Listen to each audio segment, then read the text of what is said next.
ducked off low key, yeah, you know me. Kickin' with Tyree, hit it 3 like Kyrie. All right, guys, it's Kickin' It With Tyree. I'm here with Noah Eckstein for... Could you say it for me? I'm going to have you say the name of your music video. Cladosporium Coke Dial. Cladosporium Coke Dial. I spent all day trying to figure that out. Still can't say it, but how you doing today? I'm good. How are you? I'm good, man. So tell me about first, like, where you started with the music for Cladosporium Coke Dial. Where did that come from? What was the spark for that? So the music for the film is made on a modular synthesizer, which is, all those wires and cables with the keyboard. So that's where the music comes from.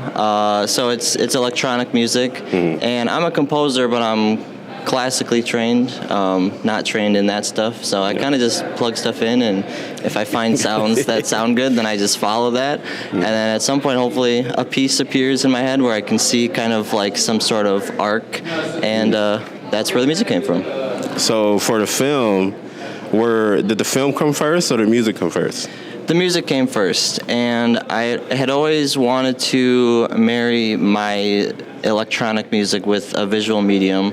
I've had the pleasure of hearing some of my electronic music in music halls before, but usually it's just they shut all the lights off and we sit in the darkness, which is kind of a vibe sometimes. But I really was like, a lot of music halls have projector screens, and I wanted to come up with some sort of visual medium for this music. And I'm in a psychedelic rock band, and I've been doing liquid light projections for that, which is like mixing water and oil and kind of creating cool stuff like that. And I thought that would be a good visual medium for the electronic music. So water, oil. Tell me a little bit more about that. Like, how did you come upon that medium as, okay, this is where I'm going with this, So I'm a big fan of 60s rock music, The Doors, Jefferson Airplane, that sort of thing. And if you look at some of these videos or pictures from back then, they have the liquid light projections going. So basically you put water and oil, and then you put dyes in those things. And of course they don't mix because it's water and oil. And then you put all this on an overhead projector like we had in school, and it shines out. And yeah, I just got into that, and I thought it was super cool. And I thought, hey, this would work well with that. So yeah, just kind of getting into it and experimenting with it and figuring out, how to make it look nice. That's beautiful, man. I would have never thought of anything like that. So that's extremely creative. For you, like what was the moment like in your life when you were like, okay, this music, this creating is my thing, and I need to figure out what my medium is or how to create in my own format?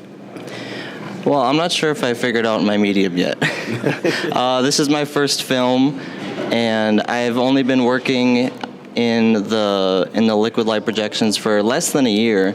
So I kind of just, like to check out different things and, try out different instruments, different styles of music. So, a little bit of everything keeps life interesting. I definitely think that. I try to dip my toe in a little bit of everything, just as a creative, because you have an idea, and sometimes you're the only person to do it, and sometimes maybe that's music, maybe that's film, maybe that's animating something, you're the only person who can think the way you think, so you got to dip your toe in a lot of different things. For you, how does it feel to have your film premiering in the Milwaukee Film Festival? It's a little surreal. It still hasn't set in, honestly, and I don't know if it will until I'm seeing it on the screen. But I moved to Milwaukee about a year and a half ago, and I have been to the Oriental so many times. I love seeing movies here. I obviously never thought I would see my own film here, but yeah, it's very surreal, and I'm just happy to be part of everything going on. That's beautiful. You just moved here a year and a half ago. Like, how's that transition been for you, and what has Milwaukee taught you about, kind of our grind and how we are as creatives? The transition was nice. I grew up in a small town where, I was in band, but there wasn't a ton of stuff for me to get into. There wasn't a lot of people for me to play with.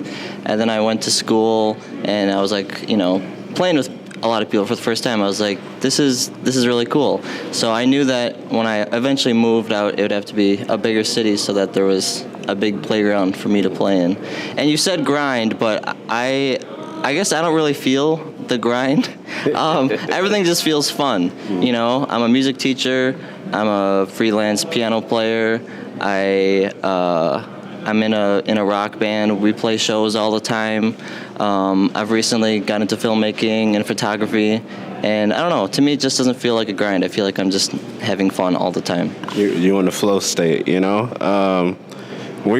So this is a part of the Cream City, you know, program. When you hear the words Cream City, what do you think? What do you hear when you hear that? I think of, you know, Milwaukee and it being a historic city. You know, being here in the historic Oriental Theater reminds me of that. But yeah, like I said, it still feels so surreal that I'm in the Milwaukee Film Festival. So as, you know, leading up to it, I've heard a lot of people talking, you know, a lot of people from the Oriental Theater talking about how great the Milwaukee Film Festival is, and other people who don't work here have been talking about how great it is and how different Milwaukee is as a city as opposed to all these other big cities, which, yeah, they have movie palaces too, but they're not as engaged and as excited about their local homegrown filmmakers and artists as as other cities are. So it just feels really good to be part of that. That's beautiful. Yeah, man. Milwaukee's one of those cities that you got to be here to understand what we're like and the passion a lot of the creators have, and also the support that they have for other creators, you know. And coming here will just, you'll see it right away, because it's not like that everywhere. I always call Milwaukee Film Festival is like the Midwest Sundance, and we just haven't got to that point yet where we could consider ourselves that yet. But we're on that path. And I think a rebrand is in the works. Yeah. We're on that path. Midwest Sundance. Yeah, I coined it. Remember that. But man, thank you for kicking it with me, man. I appreciate you, Noah. It was great to meet you. And thank you guys for kicking it with me too. Tune in, Milwaukee Film Festival. Have a good one. Peace. Ducked off low key, yeah, you know me. Kick it with Tyree, hit it 3 like Kyrie.